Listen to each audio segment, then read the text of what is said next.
Hi guys, today we're going to solve this problem. Determine the smallest safe cross-sectional areas of member CD, GD, and GF for the truss shown. The working stresses are 140 MPa in tension and 100 MPa in compression. So first thing to do is, we should get first the reactions. So dito sa A natin, nakapinto, at dito sa point E natin is naka-roller dyan. So since pinto, meron tong vertical and horizontal force, sabihin na natin AX at AY. And then dito sa A, since roller, vertical force lang ang reaction natin, sabihin natin AY. Yan. So to get that forces, mag-summation ng moment lang tayo kahit saan. Dito lang tayo mag-summation ng moment sa A. Summation of moment along A is equals to 140 times 6 plus 140 times 6 plus 6 18 minus EY natin negative since counterclockwise yung rotation niya from our point A. EY times 6 times 4 24 is equals to 0. So yung EY natin guys is equals yan sa 140 guys. So yung EY natin is equals to 140 kilonewton. So ito guys is equals to sa 140 kilonewton. So para masolve natin itong AY, mag-summation ng forces na tayo along Y. So is equals to AY minus 140 minus 140 plus 140 is equals to 0. So yung AY natin guys is equals sa 140 kilonewton. So AY natin guys is equals to sa 140 kilonewton. Then para masolve natin itong A horizontal, since wala namang force dyan, no? Mag-summation ng forces along Y tayo, masi-0 pa rin yan. So, automatic na to, 0. So, nakuha natin lahat ng reactions, no? So, proceed tayo sa ating hinahanap. So, ang hinahanap natin dito is, determine natin yung cross-sectional area, safe cross-sectional areas of member CD. Ito, sa GD natin, ito, at ang GF natin. Ito. No? So, para masolve natin yan, guys, makakat lang tayo sa ating truss para masolve natin yung internal force ng member CD natin, GF, at saka member GD natin. Bago tayo mag-cut, make sure na masasagasaan natin yung hinahanap natin. Tulad nito sa CD, kung sa CD tayo, ang possible cut natin dito is pag ganitong cut, di ba? Mag-cut ka lang sa 3 members yung masagasaan mo, tulad nitong CD, GF, at saka GD, di ba? Huwag kang mag-cut ng more than 3 members dahil makukulangan tayo sa equations. So dito tayo mag-cut, no? Dito tayo mag-cut. Yan. Since nag-cut tayo, pwede natin gamitin yung sa left side or saka sa right side. Pero isipin nyo muna kung saan yung mas madaling isolve, yung mas maliit lang na member. Tulad nitong sa right side natin, di ba? Maliit lang ang member dito. Itong CD, itong GD, GF, itong FE at saka DE lang. Samantalang dito sa left side natin, medyo marami ang members dito, di ba? So medyo confusing siya tingnan. Pero same lang naman ang classes niyan. At kahit saan ka mag-consider, same lang yung answer na makuha natin. So dito tayo mag-cut sa left side tayo mag-cut guys. So ito-draw lang natin yan ulit. Dito natin ito-draw.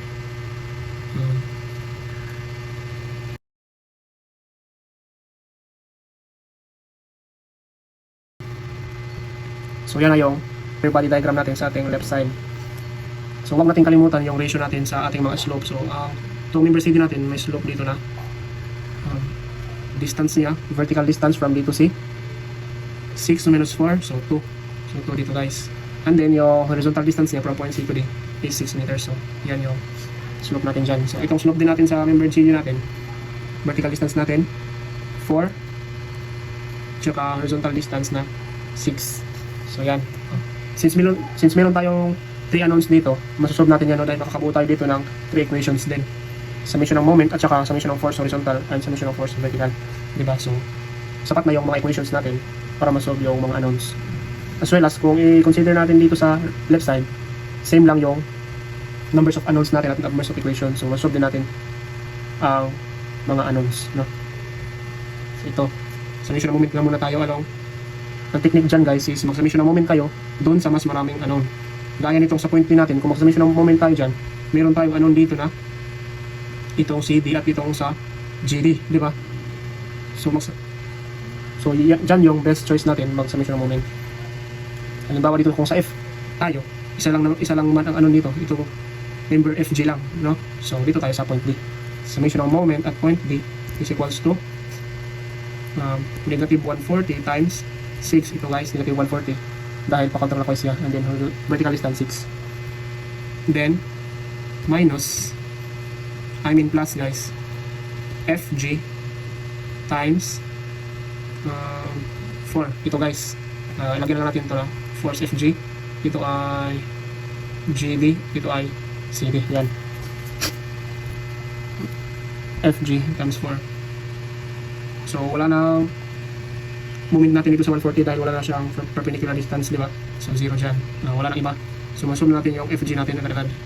FG is equals to, so 210 tong FG natin, 210 kilonewton. Since positive yung nakuha natin value dito, tension yan, di ba? Lagyan natin yung tension. Then goods na tayo sa FG natin, nakuha na natin. Dito naman tayo sa force CD natin at dito sa force GD. So since nagamit natin yung summation ng moment, mag-summation of forces na lang tayo. Summation of forces along y na lang muna is equals to CD times ito guys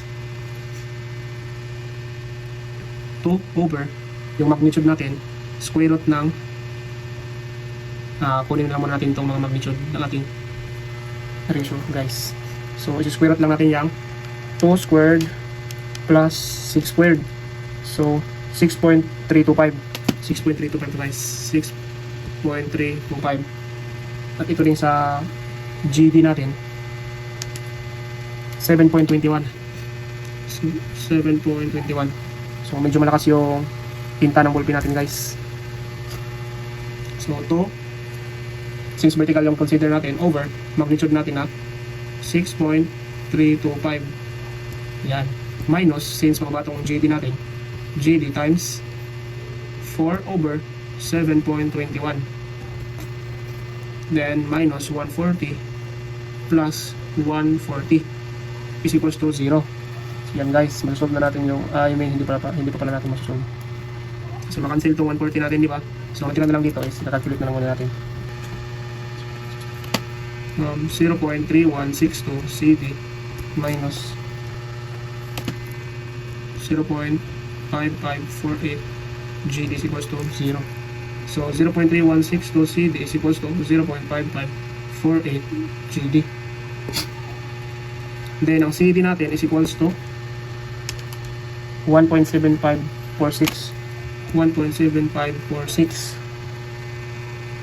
GD. Since meron pa tayong dalawang ano dito, kulang pa tayo ng equation.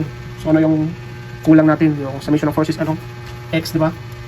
Para makompleto natin yung equations natin, numbers of equations and unknowns. So summation of forces along X is equals to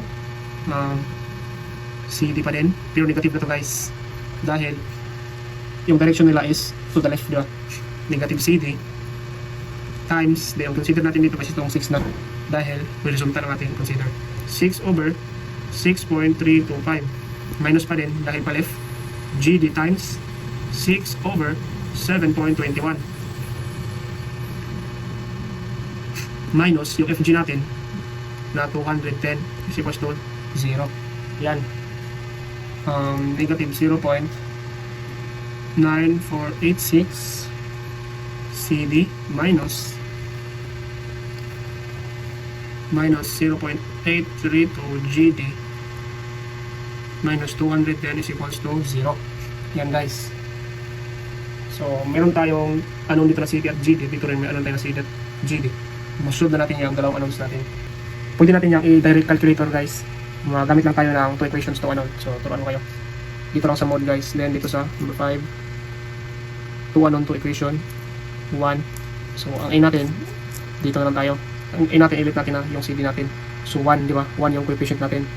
1 is equals to, yung B natin, ilit natin na yung GD natin. So ito transpose lang natin dito sa left side. So magiging negative na siya, di ba? Negative 0.5548. 0.5548 5548. Constant natin, since walang constant, 0 yan. Dito tayo sa equation 2 natin, ito. Yung CD natin is equals to negative 0.9486. Negative 0.99486 equals to, then yung GD natin is negative 0.832. Negative 0.832. Yung sa C natin, constant natin, yung 210. Pero dapat nakatranspose siya dito sa kabila. Dito yung mayroong mga variables at sa right side yung mga constant natin. So dapat positive na siya dahil tinranspose natin sa right. Yan. Hindi pala to 1. Since dito tayo nag-base, dapat yung CD natin 0.3162. 0.3162 dyan. So yan ang fix natin. So ito yung mga forces natin. Itong first na lumabas sa calculate, yan yung CD natin. At yung ikalawa, yung ano ba yun? GD natin. So, yung first natin CD. Dito ko na ilagay. CD is equals to negative 147.6 kilonewton. Since negative yung nakuha natin guys, compressive yan. Compression, di ba? Compressive. Yan. Then yung force na GD natin is equals to negative 84.12 kilonewton. Since negative, compressive pa rin. So yan yung mga forces natin. So forces pa yan guys. Ang hinahanap talaga dito is yung smallest safe cross-sectional area. So area yung i-compute natin. Kung ano ba yung safe na gamitin natin cross-sectional area sa ating mga members. So unahin na lang muna natin yung first FG natin. Ito. So di ba sa stress na formula natin, stress is equals to force over area, di ba? So since given na tong force natin, yung 210, lagyan natin ito at FG. Yan. So yung force natin, stress is equals to force is equals to 210 over area. Yan yung hinahanap natin. So since tension to guys, yung gamitin natin dito sa given, the working stresses are 140 MPa if tension. If compression naman, 100 MPa ang gamitin natin. So since tension to, so itong gagamitin natin 140 MPa. 140. So ano bang units ng MPa natin? 'Di ba? Newton per mm squared. Yan yung MPa. Is equals to since itong force natin is na kilonewton, 210 kilonewton, multiply natin yan sa 1000 para magiging newton, di ba? Newton over area. So makakansin itong newton natin, area natin dito is equals to 1,500. So area is equals to 1,500 mm squared.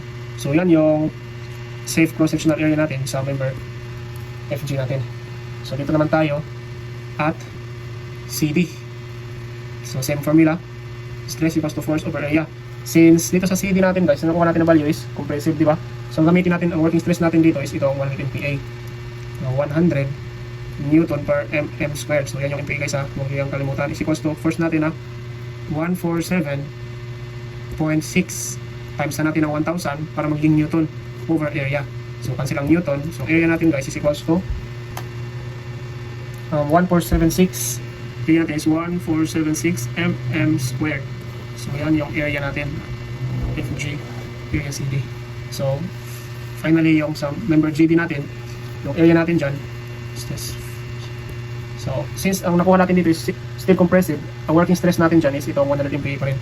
100 is equals to yung first natin na 84.12 times na natin ng 1,000 para maging Newton. Diretsuhin ko na lang guys.